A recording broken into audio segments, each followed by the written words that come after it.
Back to my channel Bansal biology. आज का जो वीडियो है इसमें हम देखने वाले हैं यूवी विजिबल स्पेक्ट्रोस्कोपी के बारे में। So let's get started with the lecture guys. UV visible spectroscopy हम करते क्यों हैं? समझे, मेरे पास यहाँ पर एक सैंपल है, तो उस सैंपल में मुझे जानना है कि कौन सा कंपाउंड प्रेजेंट है और उस कंपाउंड की कितनी कॉन्सेंट्रेशन है। तो ये चीज देखने के लिए मैं यूवी विजिबल स्पेक्ट्रोस्कोपी कर सकती हूँ। समझे, मेरे पास यहाँ पर एक सैंपल प्रेजेंट है, तो मुझे देखना है इस सैंपल में डीएनए है क्या, कोई न्यूक्लिक एसिड है क्या, अगर है तो उसकी कॉन्सेंट्रेशन कितनी है। ये चीज देखने के लिए हम यूवी विजिबल स्पेक्ट्रोस्कोपी देखते हैं। यूवी विजिबल स्पेक्ट्रोस्कोपी में हम लाइट को यूज करते हैं। तो अगर हम एक लाइट देखें तो लाइट यहाँ पर वेव के फॉर्म में होती है। यहाँ पर ये जो दो क्रेस्ट होते हैं, इन दोनों के बीच का जो ये डिस्टेंस है, ये जो है, इसको हम क्या बोलते हैं? वेव लेंथ बोलते हैं। अब यहाँ पर अगर हम देखें, वेव लेंथ से ही रिलेटेड एक चीज होती है फ्रीक्वेंसी भी। फ्रीक्वेंसी यहाँ पर क्या बताती है कि जितने ज्यादा ये क्रेस्ट बनेंगे एक सेकंड में, उतनी ज्यादा फ्रीक्वेंसी होगी। कहने का मतलब है, अगर हम इधर देखें और इस कंडीशन को देखें तो किसकी फ्रीक्वेंसी ज्यादा है? ऑब्वियसली पहले वाले की फ्रीक्वेंसी ज्यादा है, क्योंकि इसमें आप देख सकते हो कि यहाँ पर ये जो क्रेस्ट है जल्दी जल्दी बन रहा है। यहाँ पर जो नंबर ऑफ साइकिल्स है वो ज्यादा बनेगी एक सेकेंड में, एज कंपेयर टू इस कंडीशन में। अगर हम यहाँ पे देखें तो एक सेकेंड में जो ये नंबर ऑफ साइकिल्स होंगी ये कम होगी। तो हम यहाँ पे बोल सकते हैं जो वेवलेंथ और फ्रीक्वेंसी है वो कैसे होंगे? Inversely proportional to each other होंगे। तो मैंने यहाँ पर कहा कि जो ग्रीन लाइट है उसकी वेवलेंथ है 540 नैनोमीटर और रेड लाइट की वेवलेंथ है 650 नैनोमीटर। तो इससे हमें ऑब्वियस सी बात पता चले कि फ्रीक्वेंसी जो होगी रेड की वो क्या होगी? कम होगी। अगर इसकी वेवलेंथ ज्यादा है तो इसकी फ्रीक्वेंसी क्या होगी? इसकी फ्रीक्वेंसी यहाँ पर कम होगी। सिमिलरली अगर मैंने यहाँ पे कहा कि इसकी वेवलेंथ कम है तो इसकी फ्रीक्वेंसी कंपैरेटिवली क्या होगी? ज्यादा होगी, जैसे कि हम इस दो डायग्राम में देख सकते हैं। यहाँ पर इसकी वेवलेंथ ज्यादा है, इसकी वेवलेंथ कम है, लेकिन अगर हम इसमें फ्रीक्वेंसी देखें तो इसकी कम होगी और इसकी फ्रीक्वेंसी ज्यादा होगी। ऐसे यहाँ पर एक और चीज भी होती है, एनर्जी ऑफ लाइट जो होती है वो फ्रीक्वेंसी ऑफ लाइट की डायरेक्टली प्रोपोर्शनल होती है। तो अगर फ्रीक्वेंसी ऑफ लाइट ज्यादा है तो यहाँ पर एनर्जी ऑफ लाइट भी ज्यादा होगी। तो इससे हमें ये समझता है कि जो रेड लाइट है उसकी एनर्जी कम होगी as compared to green light. इसी को हम इलेक्ट्रोमैग्नेटिक स्पेक्ट्रा में भी देख सकते हैं। इलेक्ट्रोमैग्नेटिक स्पेक्ट्रा में यहाँ पे यूवी लाइट भी प्रेजेंट होती है, विजिबल लाइट भी प्रेजेंट होती है। विजिबल लाइट यानी कि ऐसी लाइट जो हम देख सकते हैं, आया प्रेजेंट होती है। यहाँ पर 7 डिफरेंट वेवलेंथ की यहाँ पर रेडिएशंस प्रेजेंट होती है। तो इस कंडीशन में अगर वेवलेंथ कम है तो फ्रीक्वेंसी और एनर्जी ज्यादा होगी, और वेवलेंथ ज्यादा है तो इस कंडीशन में फ्रीक्वेंसी और एनर्जी कैसी होगी? फ्रीक्वेंसी ऑफ एनर्जी कम होगी। तो इस तरीके से हम इस कंडीशन को समझ सकते हैं। अब हम यहाँ पे आगे चलते हैं किस तरीके से इसका इंस्ट्रूमेंटेशन होता है। यहाँ पर अब हम देखते हैं इसका अपैरेटस किस तरीके से प्रेजेंट होता है। अगर हम यहाँ पर ध्यान से देखें तो यूवी विजिबल स्पेक्ट्रोस्कोपी है, तो इसमें हमें यहाँ पे लाइट को पास करना होता है।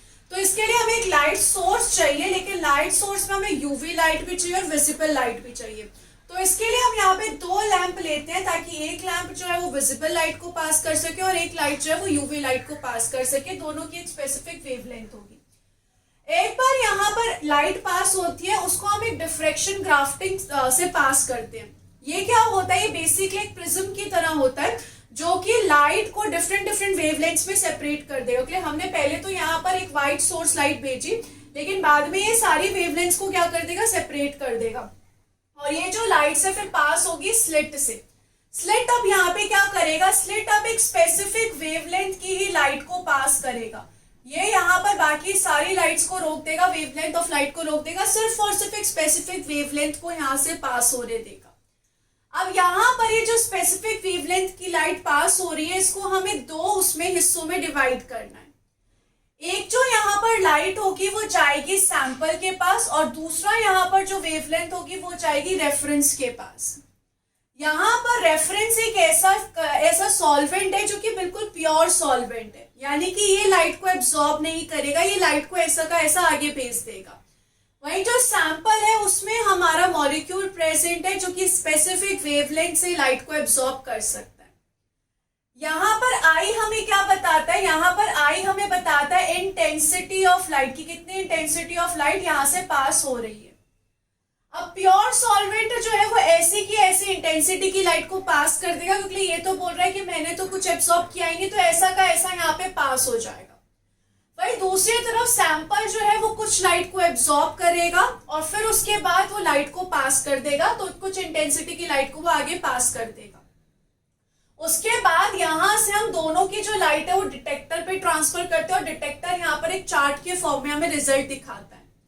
अब अगर हम यहाँ पर एक बात समझने की कोशिश करें कि मैंने यहाँ पर कहा जो आई है, जो सैंपल से इंटेंसिटी लाइट की आ रही है और जो रेफरेंस से लाइट आ रही है, उनमें अगर हम देखें जो रेफरेंस से लाइट आ रही है वो ज्यादा है, यानी कि रेफरेंस से जो इंटेंसिटी ऑफ लाइट आ रही है वो ज्यादा है और यहाँ पर जो इंटेंसिटी ऑफ लाइट है वो कम है। तो इससे हम क्या समझ सकते हैं कि जो सैंपल है उसने उस स्पेसिफिक इंटेंसिटी, उस स्पेसिफिक वेवलेंथ की लाइट को एब्जॉर्ब किया है, इसलिए सैंपल से आने वाली इंटेंसिटी कम है और जो रेफरेंस से आने वाली इंटेंसिटी है वो ज्यादा है। तो ये यहाँ पर एक चीज होती है जिससे हम पता लगा सकते हैं कि सैंपल ने लाइट को एब्जॉर्ब किया है। अगर हम यहाँ पर देखें तो हमें जो भी वैल्यूज मिल रही है वो हमें इंटेंसिटी में मिल रही है। तो कंप्यूटर क्या करेगा, कंप्यूटर इस इंटेंसिटी को कन्वर्ट करेगा एब्सॉर्बेंस में, कि सब्सटेंस ने कितना एब्सॉर्ब किया। इसके लिए सिंपल सा हमारे पास एक फॉर्मूला होता है, that is absorbance is equal to log base 10 I nought upon I। यहाँ पर I नॉट क्या होता है, I नॉट यहाँ से वो इंटेंसिटी थी जो रेफरेंस से आ रही थी और I यहाँ पर क्या है, जो सैंपल से आ रहा है। तो यहाँ पर अगर मैंने कहा जो A है वो रेंज कर सकता है 0 से 1 के बीच में, इसकी वैल्यू जो है वो रेंज कर सकती है। समझिए अगर इसकी वैल्यू 0 आई, कहने का मतलब है कि जो मेरे पास सैंपल था उसने कुछ लाइट ही एब्जॉर्ब नहीं की, और अगर मेरे पास वैल्यू 1 आई तो इसका मतलब है कि सैंपल ने 90% ऑफ द लाइट को एब्जॉर्ब कर लिया। ऐसे में कैसे कह सकते हो, इसके लिए हम सिंपल से वैल्यू लगा के देख सकते हैं। समझिए कि दोनों की इंटेंसिटी जो निकली थी रेफरेंस की और सैंपल की वो 10-10 थी। तो अगर हम इसको 10/10 करेंगे तो 10 डिवाइडेड बाई 10 इज 1 आ जाएगा और log base 10 1 की वैल्यू होती है 0। तो उस कंडीशन में एब्सॉर्बेंस क्या होगी, 0 होगी, क्योंकि रेफरेंस से जितनी लाइट आई और सैंपल से जितनी लाइट आई वो सेम थी। दूसरी तरफ मैंने कहा सैंपल से लाइट आ रही है 100, इंटेंसिटी ऑफ लाइट है 100 और यहाँ पर जो सैंपल से आ रही है वो है 10, रेफरेंस से आ रही है 100, सैंपल से आ रही है 10। तो अगर हम इसको करेंगे तो क्या आएगा, log base 10 का 10, तो अगर हम इसकी वैल्यू देखेंगे तो 1 आएगी। तो एब्सॉर्बेंस अगर 1 आ रही है तो इसका मतलब क्या है, इसका मतलब है कि 90% ऑफ द लाइट एब्सॉर्ब की गई है, और 0 आ रही है तो इसका मतलब है कुछ भी लाइट एब्सॉर्ब नहीं की गई है। तो हम यहाँ से पा सकते हैं कि जो एब्सॉर्बेंस है वो कितनी है।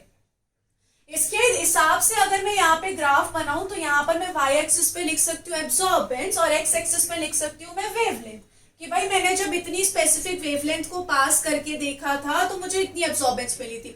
ऐसे में वेवलेंथ चेंज करके देख सकती हूँ और देख सकती हूँ सैंपल कितना कितना कितना एब्सॉर्ब कर रहा है। तो फाइनली मुझे यहाँ पर एक ऐसी वेवलेंथ मिलेगी जहां पर सैंपल मैक्सिमम एब्सॉर्बेंस शो कर रहा है। फॉर एग्जाम्पल मैं यहाँ पर बोल देती हूँ कि मैंने यहाँ पर न्यूक्लिक एसिड लिया है, न्यूक्लिक एसिड मेरे सैंपल में प्रेजेंट है, तो यहाँ पर न्यूक्लिक एसिड कितने पे शो करेगा, मैक्सिमम एब्सॉर्बेंस 260 नैनोमीटर पे शो करेगा। तो मुझे यहाँ पर वेवलेंथ कौन सी मिली, 260 नैनोमीटर पे जो मेरा न्यूक्लिक एसिड है वो सबसे ज्यादा एब्सॉर्बेंस शो कर रहा है।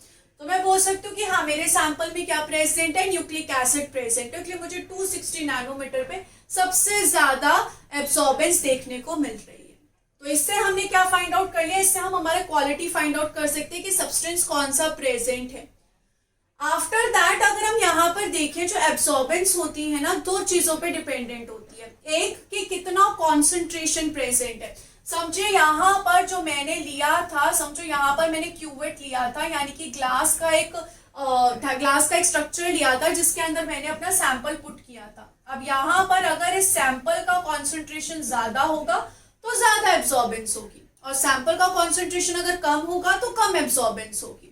तो यहाँ पर जो एब्सॉर्बेंस होती है एक तो कॉन्सेंट्रेशन पे डिपेंड करती है, दूसरी चीज है वो लेंथ ऑफ कंटेनर पे डिपेंड करती है कि यहाँ पर जो कंटेनर की लेंथ है वो कितनी है, कितना यहाँ पर ये जो पाथ है वो पास कर रहा है।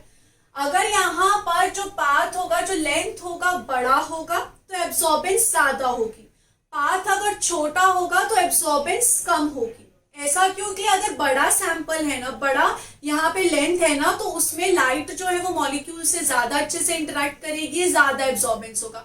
तो जितनी ज्यादा लेंथ उतनी ज्यादा एब्सॉर्बेंस। ये चीज हमें कैसे पता चलती है, बियर-लैम्बार्ट लॉ से पता चलती है, जिसमें अगर हम यहाँ पे देखें जो एब्सॉर्बेंस है वो is directly proportional to length as well as concentration. जितनी ज्यादा कॉन्सेंट्रेशन उतनी ज्यादा एब्सॉर्बेंस, और जितना ज्यादा यहाँ पर लेंथ ऑफ कंटेनर उतनी ज्यादा एब्सॉर्बेंस। तो इससे भी हम यहाँ पर एक ग्राफ प्लॉट कर सकते हैं, जिसमें एक्स एक्सिस पे मैंने कॉन्सेंट्रेशन लिखा है कि भाई मेरा जो स्पेसिफिक मॉलिक्यूल है उसकी कॉन्सेंट्रेशन कितनी है इस सैंपल में, और यहाँ पर वाई एक्सिस पे हमारे पास क्या है, एब्सॉर्बेंस है। तो इस ग्राफ में जब मेरी वैल्यूज आएगी, समझो मेरी एब्सॉर्बेंस की वैल्यू आई 0.6, तो 0.6 यहाँ पे मैं प्लॉट करके देख सकती हूँ कि मेरे पास कॉन्सेंट्रेशन कितनी है। जैसे जैसे कॉन्सेंट्रेशन बढ़ रही है वैसे वैसे एब्सॉर्बेंस बढ़ रही है, इसलिए यहाँ पर जो ग्राफ है वो स्ट्रेट लाइन आ रहा है। और यहाँ से मैं आराम से मेरा जो सब्सटेंस है उसकी क्वांटिटी भी फाइंड आउट कर सकती हूँ कि कितनी यहाँ पे क्वांटिटी है। तो इस तरीके से हम यूवी विजिबल स्पेक्ट्रोस्कोपी